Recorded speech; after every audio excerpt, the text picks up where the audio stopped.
Bonjour chers tous, bonjour à vous. Vous avez vu que vous êtes très nombreux à suivre cette vidéo. Nalingina Salango Libanda justement pour lancer un message. J'espère que ce message sera un message fort. Mon premier message est allé par rapport à Congolais d'ici et d'ailleurs. Au regard il y a un enjeu actuel. Mon deuxième point est par rapport à la mobilisation au Salema na Belgique le 15 février et c'est que nous allons essayer de faire ici à Kinshasa la même date. Mais je commence d'abord par mon message lié à la situation actuelle. Comme vous le savez, notre pays a un problème et nous ne pouvons pas ne pas vous rappeler les circonstances qui ont conduit à cette réalité. Nous avons été créés dans des circonstances telles que le monde occidental était en conflit. Il y a eu près de 14 États, de 14 puissances de l'époque en 1884 au Bayakina cadre et la conférence de Berlin. Ils ont échangé sur l'Afrique, sur les enjeux mondiaux de l'heure, et ils se sont résolus Yaoukabola l'Afrique. En cherchant à Kokabola l'Afrique, on dit qu'il y avait un coin qui devait rester non exploité, c'est-à-dire Bati Kayango et Zala Ndenge Zalaki. Et c'est sur proposition il y a roi des Belges. Le roi des Belges, avec son association, ont eu à proposer, n'est-ce pas, la création de l'État indépendant du Congo.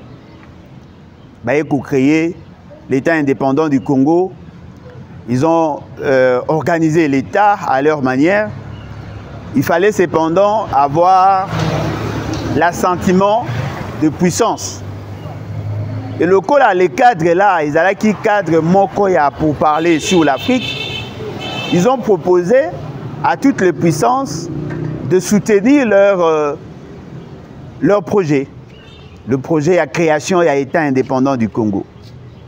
Et cela fut accepté.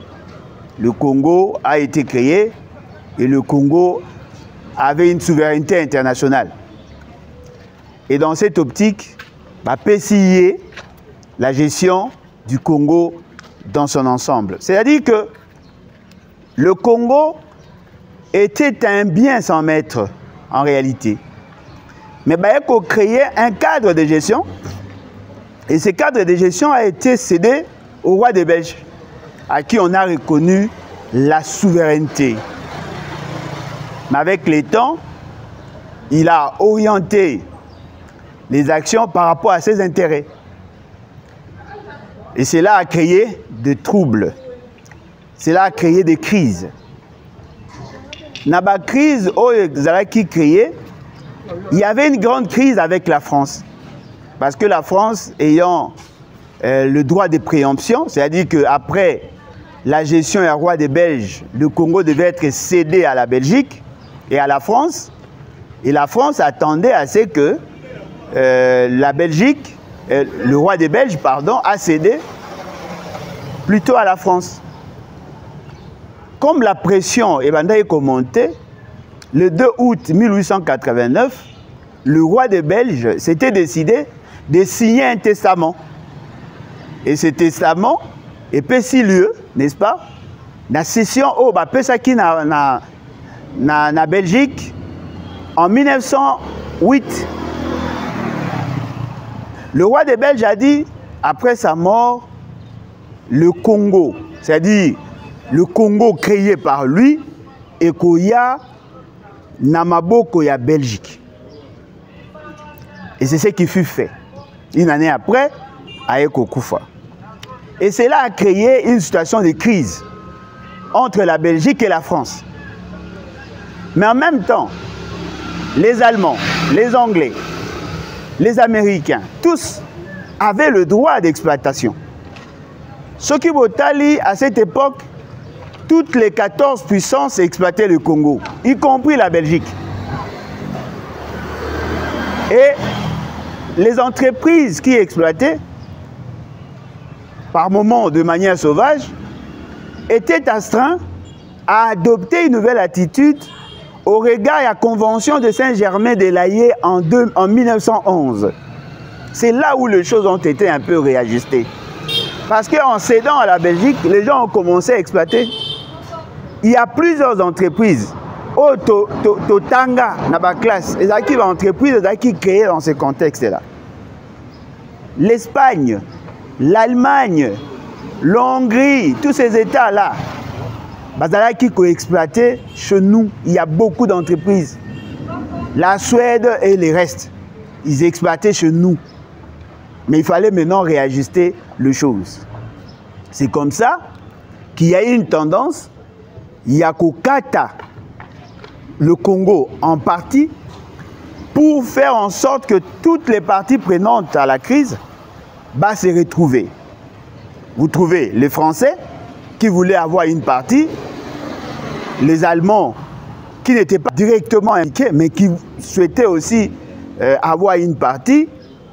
Vous prenez le Portugal, ils avaient qui peuvent poser à cause une partie. Bref, ces puissances-là qui se disputaient le territoire congolais avaient développé les velléités.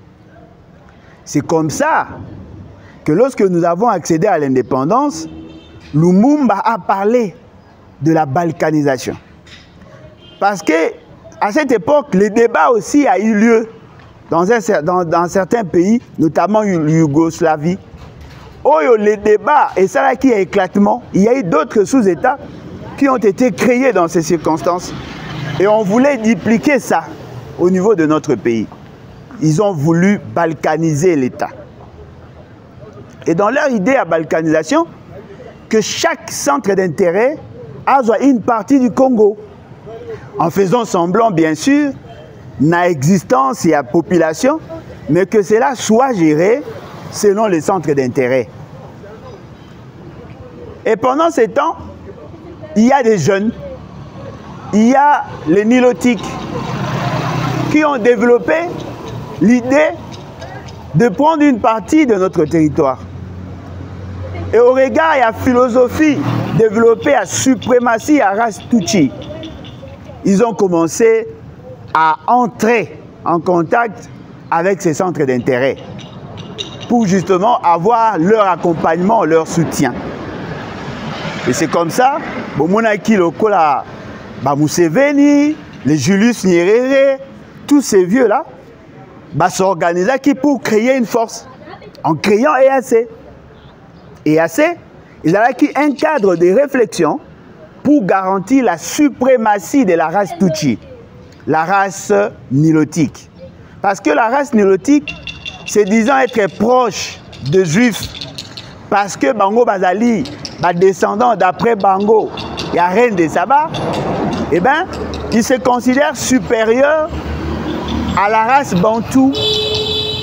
Il fallait maintenant que Bango, au service, il y a un intérêt occidentaux et surtout un intérêt juif afin que permettre à Bango faciliter l'atteinte de cet objectif.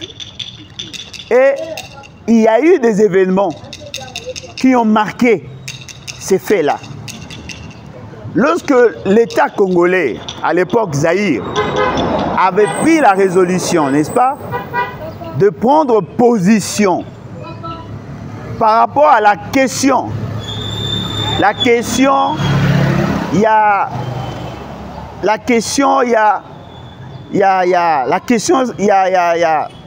le conflit qu'il y avait entre Israël et certains pays, il y a nord d'Afrique, en l'occurrence l'Égypte.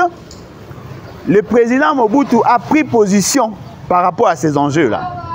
Il a préféré soutenir l'Égypte au détriment d'Israël. Voilà pourquoi c'est dans ce contexte d'ailleurs qu'il a dit « Entre un ami et un frère, le choix était clair ».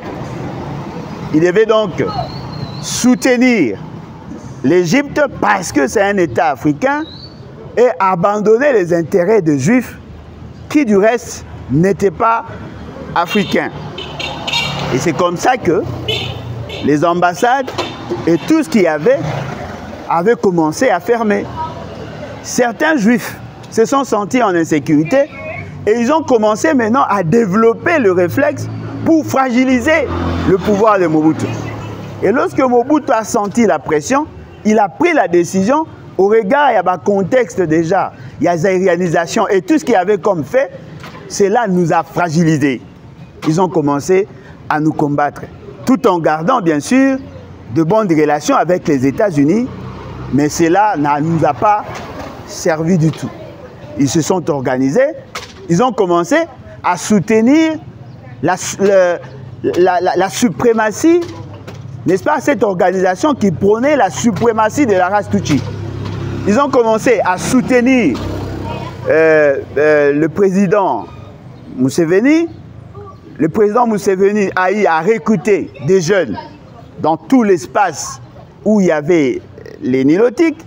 Ils ont été formés par les académies militaires et le service de renseignement américain. Et dans le lot, il y a le président rwandais. Le président rwandais, c'est un fruit. Il y a raison. Oyo, Bazako soutenir la vision Imatuchi. Il a été formé comme Rangers. Il a été formé dans le domaine des renseignements. C'est un spécialiste en manipulation. C'est quelqu'un qui a été outillé pour de fins de fragilisation de l'État. Donc, vous voyez qu'il y a une sorte, il y a mixture.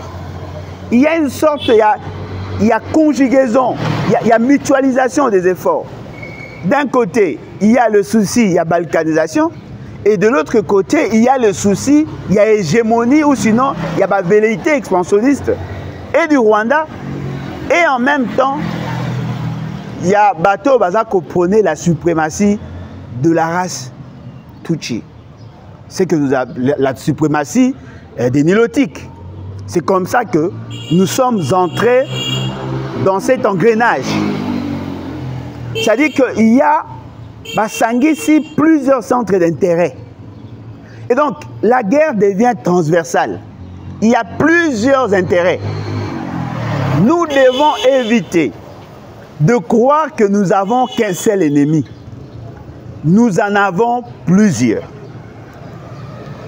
Non seulement les aspects économiques doivent être mis en exergue, mais il y a aussi un problème identitaire et en même temps, il y a les velléités expansionnistes de certains pays. Ce qui fait que, pour que nous résolvions ces problèmes, nous devons adapter des méthodes qui sont conformes non seulement aux réalités sur le terrain, mais aussi à la complexité. Et dans ce contexte-là, ce sont des méthodes de contingence qui doivent être appliquées. Et au regard de cette réalité, nous devons savoir qu'il y a plusieurs dimensions. La dimension culturelle, la dimension économique, la dimension spatiale, historique.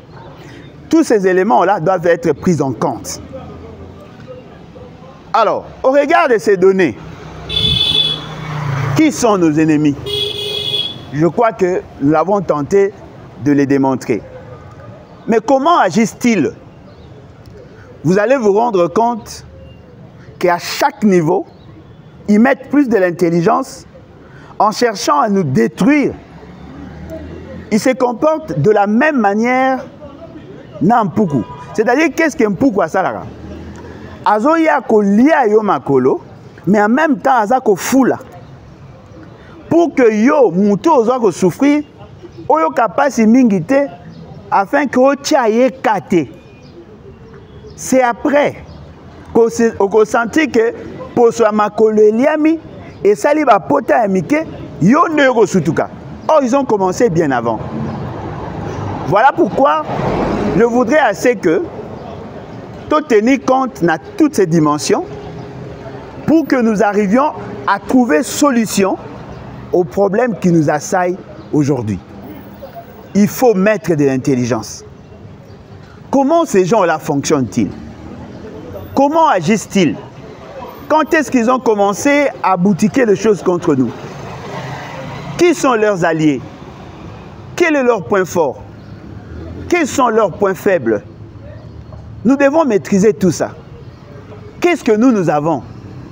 Qu'est-ce que nous manque? Où les trouver? Qu'est-ce qu'il faut céder pour en avoir? Ça, ce sont des questions intelligentes qui demandent à ce que tu trouves ma réponse. Parce que si nous combattons des gens qui nous combattent avec leurs propres armes, il nous sera difficile de gagner. Il nous sera difficile de gagner. Nous devons réfléchir autrement. Voilà pourquoi j'insiste sur la nécessité des structures de réflexion. C'est-à-dire qu'on doit, il faut tout longo là-bas émotion, tout longo là-bas sentiment. Nous avons besoin de la rationalité. Nous avons besoin de modéliser notre démarche. Évitons de nous laisser emballer. Le patriotisme n'est qu'un sentiment. Ce n'est pas la raison. Nous sommes tous animés par le patriotisme. Nous aimons notre pays. Il y a une passion lorsque nous parlons du pays. Il y a des sentiments qui agissent. Mais ce n'est pas dans un état émotionnel que l'on va trouver des solutions. Attention, nous devons réfléchir autrement. Nous devons donner plus de la place à la réflexion. Parce que dans les émotions sont gérées. Personne n'est agité lorsque nous sommes agités. Ceux qui nous tuent, ceux qui nous combattent, sont sereins. Ils sont méthodiques. Mais nous, dans nos émotions, nous posons des actes épars, des actes non coordonnés et de fois non réfléchis. Et la conséquence, c'est quoi?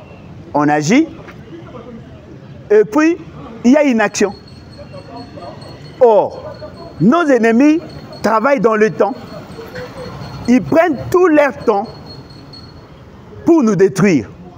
Mais nous n'avons que du temps pour réagir à ce qu'ils font. Nous n'arrivons pas à pousser nos ennemis à commettre des erreurs. Ce sont eux, par contre, qui conditionnent notre réflexion. Biso tozali na la défensive, c'est-à-dire que nous nous protégeons contre leurs attaques. Rares sont les occasions qui nous permettent de leur pousser à réagir par rapport à ce que nous faisons. Et c'est déplorable. Tomoni, la ville ya Goma ezwami. Biso nyonso to réagir. Biso nyonso to silki. Mais dites-moi, au regard des données sur le terrain, au regard de velléité, de la démarche, de méthode, de procédé de nos ennemis, comment devions-nous être surpris de voir que Goma tombe? Et là, ceux qui nous combattent veulent donner la force à leur résidu là que vous appelez le M23. Ils veulent, au regard du changement qui a eu lieu au niveau des États-Unis, ils ont la stratégie de renforcer la position du M23 pour leur mettre en bonne position de négociation. Ce qui biso, tu comprends que l'oko anate, cela sous-entend qu'on n'est pas sérieux et on n'est pas intelligent. Le M23 avait toutes les raisons du monde. Yako Kwesa Goma, qui est le chef-lieu de la province du Nord Kivu. Pourquoi? Parce que le quoi a commis à Goma, les conditions à négociation est commis favorables pour Nabango. Ils avaient besoin de ça. Ils avaient besoin d'avoir la maîtrise de toute la province. Alors, comme la donne américaine a changé, le fait que les démocrates, qui sont leurs parrains, n'auront plus la maîtrise de la question, et que l'idée, il y a des parts, serait de nous imposer un dialogue. Il fallait maintenant pas Matissa en chair, en ayant la maîtrise de toute la province, et lorsqu'ils vont en négociation, ils ont un dossier à apporter. Ils vont dire, nous maîtrisons Goma, nous maîtrisons le Nord Kivu, soit vous soumettez à nos exigences, ou soit nous restons. Et en même temps, dans leur calcul, ils savent qu'il y a possibilité de renverser Bukavu, qui n'est pas si loin que ça de Goma. C'est-à-dire qu'ils sont méthodiques, ils sont stratèges. Qu'est-ce que nous faisons? Parce qu'en réalité, lorsque nous disions que nous devons sécuriser Saké, pour que Saké est le dernier verrou, on devait mettre tout le moyen pour éviter à ce que Goma ne tombe. Il fallait mobiliser le peuple. Il fallait réarmer notre armée. Il fallait déployer nos gens. Il fallait renforcer la diplomatie. Il fallait consolider l'unité nationale. Et dans ces contextes-là, on allait éviter à ce que Goma ne tombe. Nous avons péché. Reconnaissons-le. Un autre fait. Nos militaires ont été pris en étau. On ferme toutes les entrées. Ils n'avaient que deux moyens, l'aéroport et le lac. Ce qui est surprenant, l'aéroport a été fermé. Justement parce que le Rwandais ont eu à brouiller nos équipements à partir de chez eux. C'est-à-dire qu'ils ont fait en sorte que nos avions ne puissent pas atterrir à Goma. En ce moment-là, la seule voie était les lacs. Or, les lacs étaient un danger.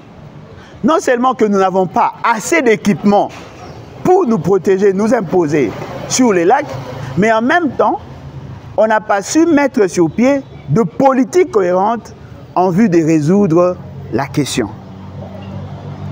Voilà pourquoi j'ai dit, la situation que nous vivons aujourd'hui, c'est une situation dramatique.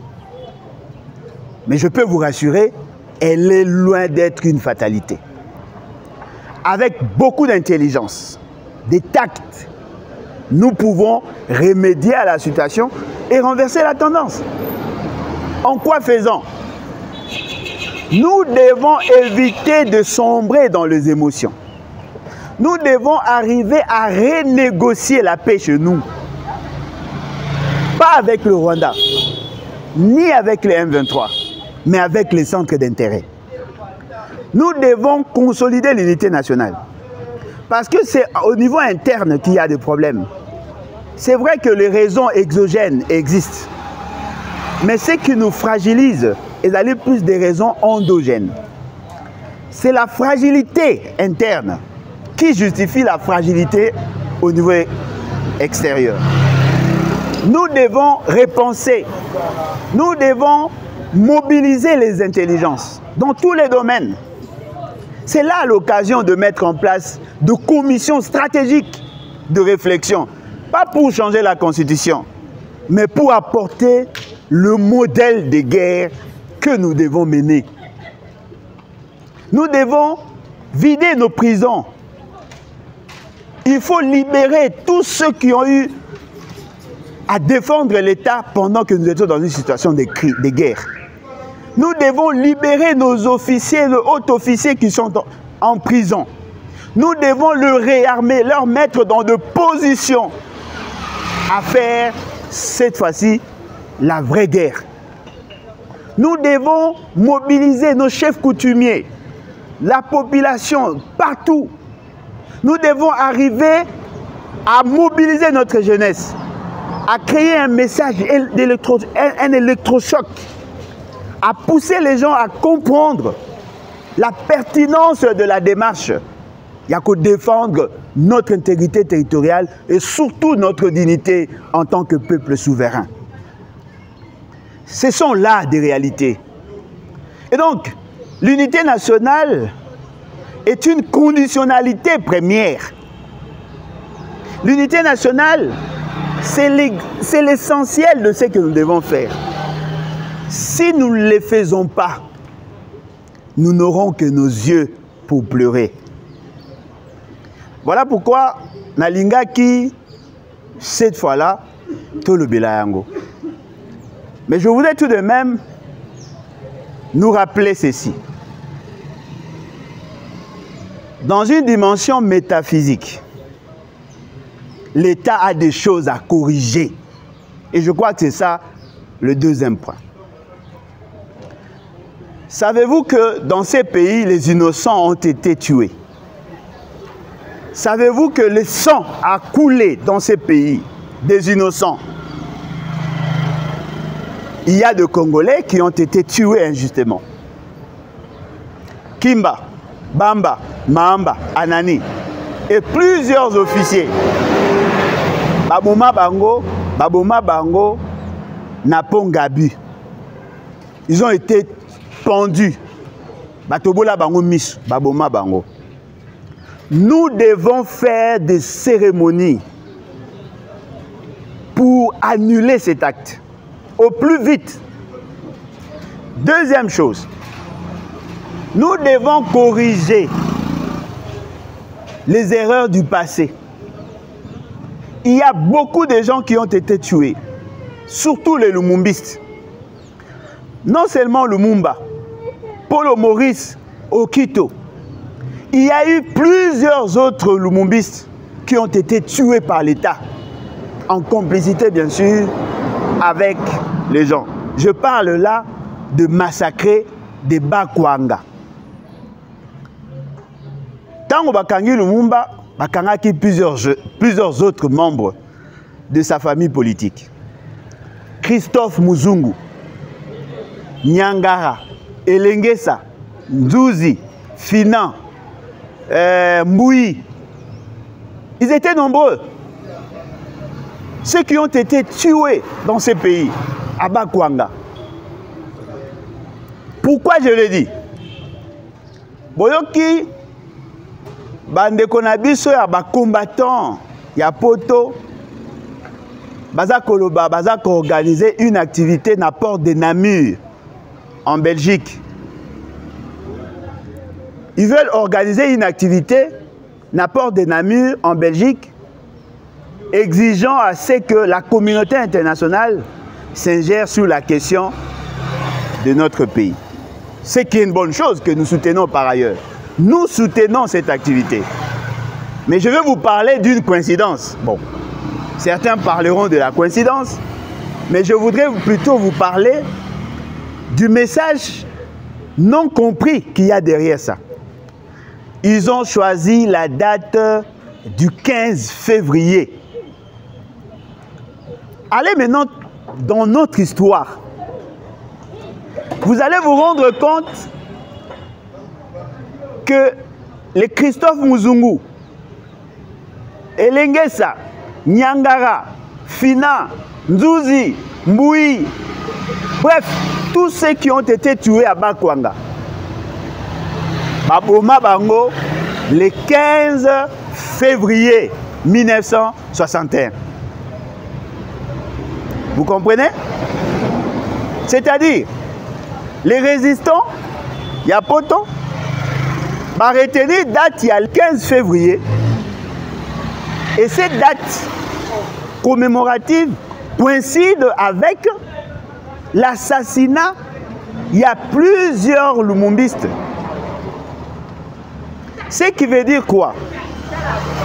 Si nous entrons dans une dimension métaphysique, comme je l'ai dit, vous allez vous rendre compte que le choix de la date est un message, est une dimension mystique que d'aucuns ont semblé négliger.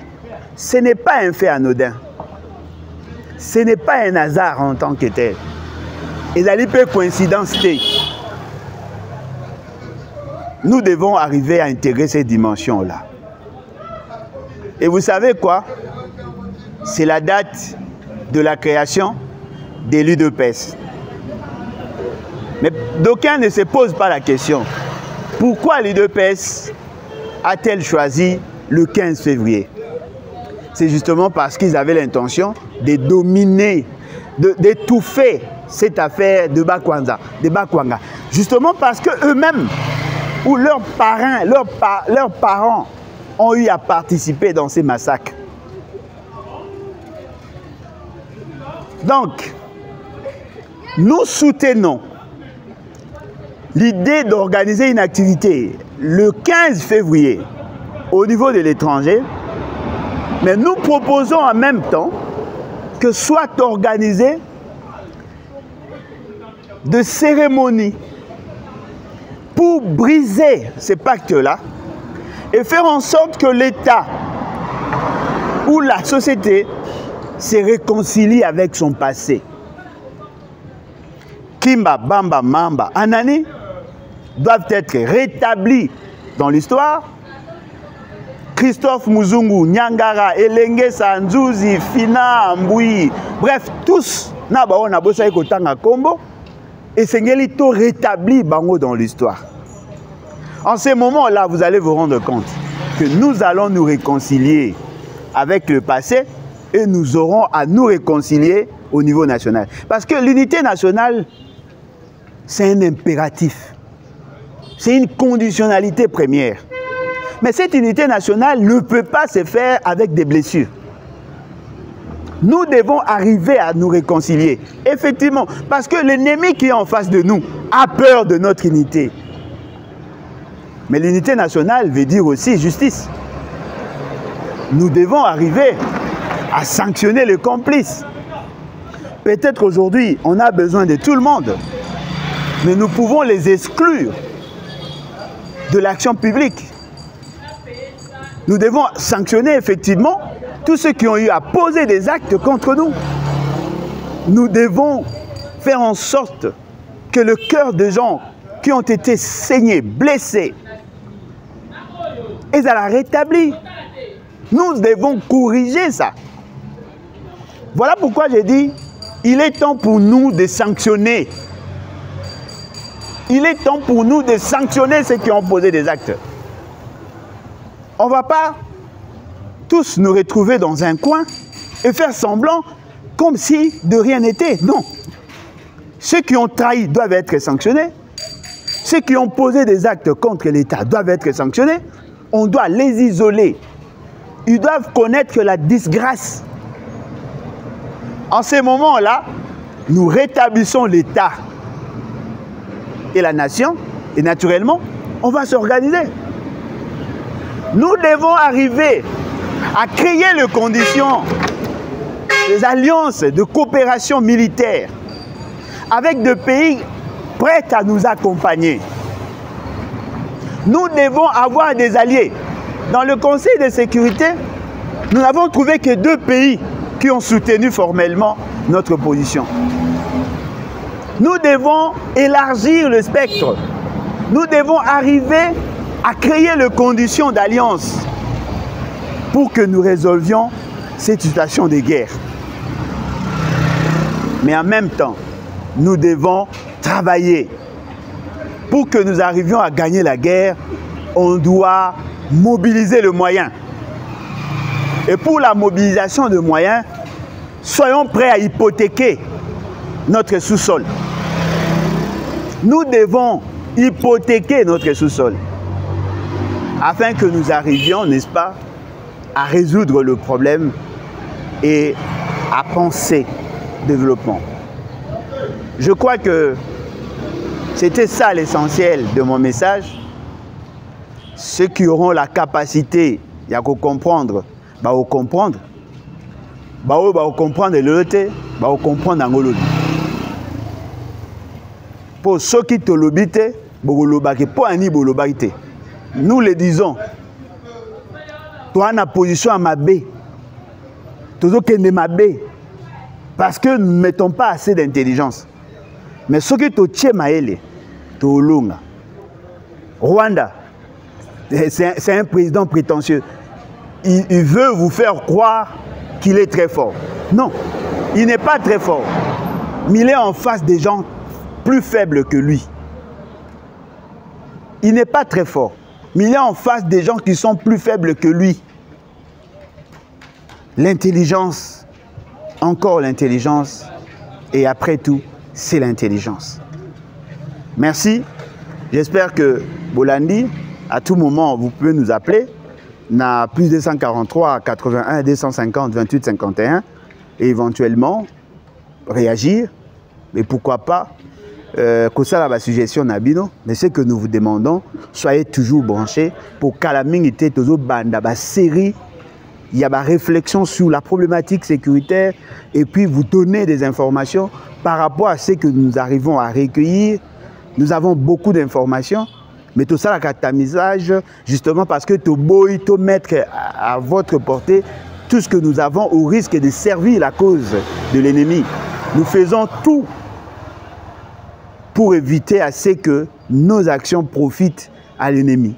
Et vous comprenez pourquoi, deux fois, quand nous prenons position, on est toujours modéré pour que derrière tout ce que nous pouvons faire, l'ennemi peut en profiter. C'est ça la rationalité. Ce n'est pas la faiblesse. Parce que nous n'avons peur de personne. Merci et à la prochaine. Bye.